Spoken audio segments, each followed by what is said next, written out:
विचार केला? आणि सुटल्याच्या नंतर, सुटून आल्याच्या नंतर त्या माणसाने आजपर्यंत बी आम्हाला कधी हे विचारलं नाही की तुमच्या केसचं झालंय काय, तुमची केस ओपन झाली का, तुमची केस कुठपर्यंत आली, हायकोर्टामध्ये चालू आहे का, वकील लावायचेत का, हितपर्यंत आजपर्यंत बी कधी त्यांनी खुलासा केलेला नाही. ते भाऊ माझेच नव्हे तर पूर्ण राज्याचेच एक मुलं आहेत. त्यांच्याकडे मीच काय, पूर्ण राज्य आणि समाज दुर्लक्ष करणार संघटना म्हणून आणि एक समाजाचा कार्यकर्ता म्हणून मी स्वतः एक इंचही मागे सरलेलं नाही. बघायचं तुम्ही सांगतात ना आम्हाला काय केलं, आम्ही तुमच्यासाठी लय केलं, तुम्ही काय केलं आमच्यासाठी? तुम्ही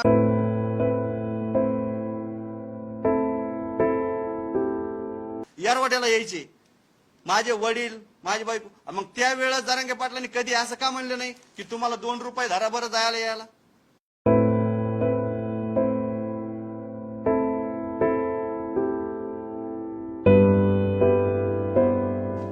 आम्हाला एवढं सांगितलं की तुम्ही जर बाहेर आले तर तुम्हाला मी 1 इंच बी दुरावा देणार नाही. 1 इंच बी.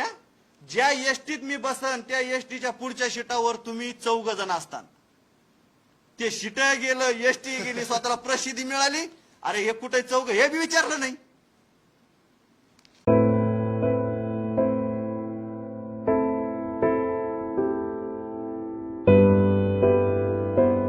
जरांगे पाटील यांच्या सोबतीला नेहमीच असतात. आपण त्यांच्याशी बोलायचा प्रयत्न करूयात.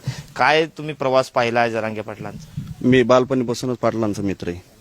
कमीत कमी पाटील जेव्हापासून पाटील 16-17 वर्षाचे होते तेव्हापासून आम्ही सोबतच आहेत आणि आज सुद्धा आम्ही पाटलाच्या सोबतच आहेत.